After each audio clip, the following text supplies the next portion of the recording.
বাজছে এখন, আমরা ফাইনালি বেরোচ্ছি কলকাতা থেকে, আজকে বাড়ি যাচ্ছি নদিয়াতে।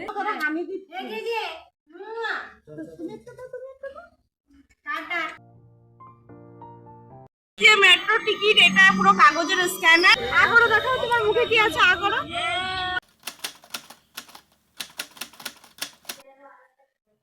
11টা বাজছে এখন, আমরা ফাইনালি বেরোচ্ছি কলকাতা থেকে, আজকে বাড়ি যাচ্ছি নদিয়াতে।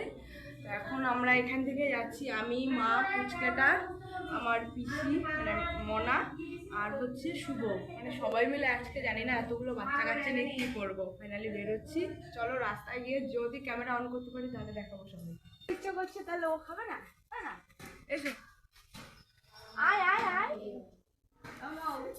সবাই রেডি হয়ে গেছে, তারপরে শুভ কান্না করে দিচ্ছে, তারপর ওকে রেডি করিয়ে ব্যাগ গুছিয়ে তারপর আমরা বেরোচ্ছি। ওর জন্য আরো 1 ঘন্টা লেট হলো। ওইভাবে হামি দিচ্ছে, দেখ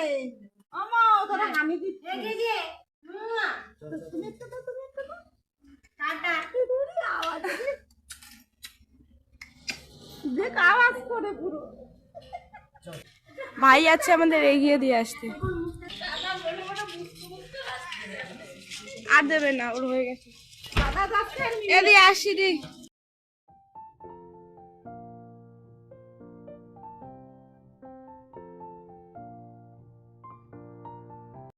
মেট্রো টিকিট, এটা পুরো কাগজের স্ক্যানার, ওইটা কবির সুভাষ, আর এই দিকে আমাদের দমদমের মেট্রো আসছে।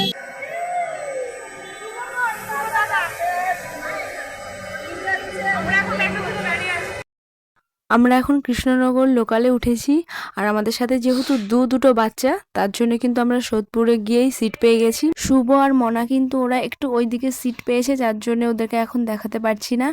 আর দেখো যখন থেকে উঠেছি ট্রেনে, একবার আমাকে খাইয়ে দিচ্ছে, একবার মাকে খাইয়ে দিচ্ছে, নিজে খাচ্ছে। কিছুক্ষণ যেতে যেতেই ঘুমিয়ে পড়েছে। আর দেখো বাইরের দৃশ্যটা এত সুন্দর, তাই মনে হলো তোমাদের সাথে একটু শেয়ার করি। সবে সবে গরম পড়েছে তো, আর বাইরের ঠান্ডা হাওয়াটা এত ভালো লাগছে, আর যার জন্যই ও ঘুমিয়ে পড়েছে। যেহেতু আমরা অনেকটা টাইম লং জার্নি করব, যার জন্য ওর যাতে চুলগুলো সাইড দিয়ে বেরিয়ে না যায়, চোখে না চলে আসে, যার জন্য এরকমভাবে চুলটা বেঁধেছি। কেমন লাগছে অবশ্যই কমেন্ট করে জানিও কিন্তু। আর দেখো প্রায় আমরা চলে এসেছি এই যে রানাঘাটের কাছাকাছি।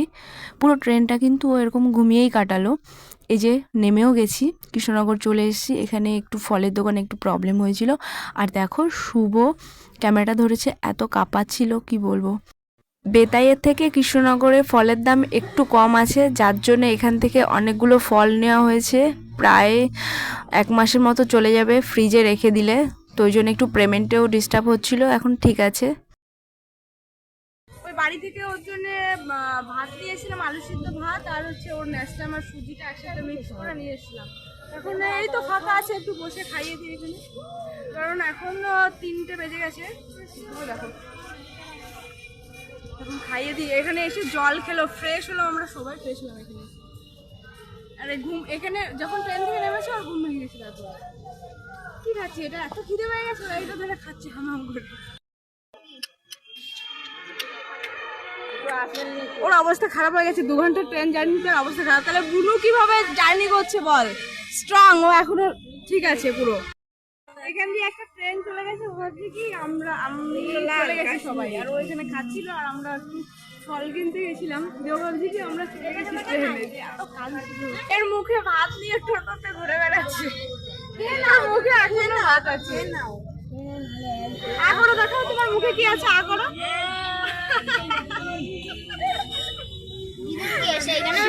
হ্যাঁ ওইখানে বসে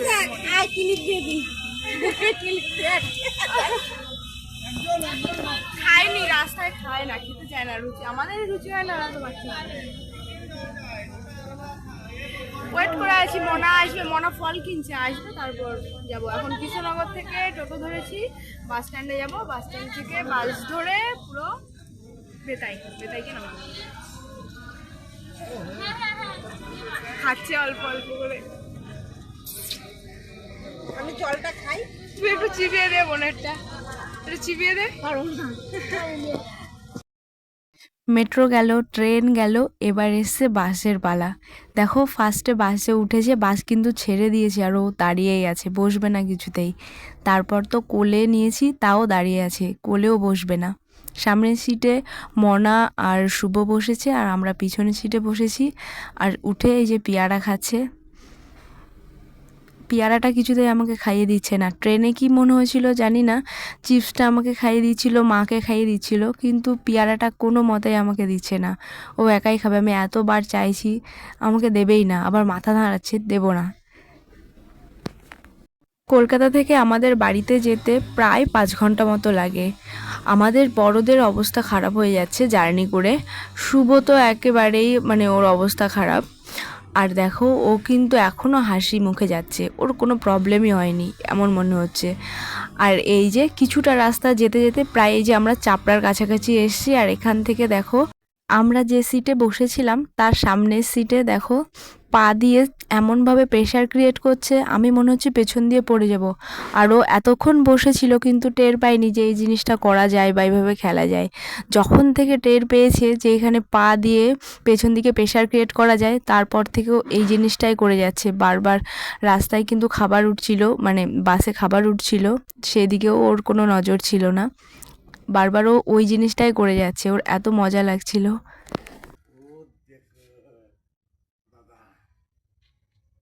সোয়েটারও পরা হয়ে গেছে তো, এত ঠান্ডা পড়ে গেছে, তুই সোয়েটার পরে আছিস? হ্যাঁ,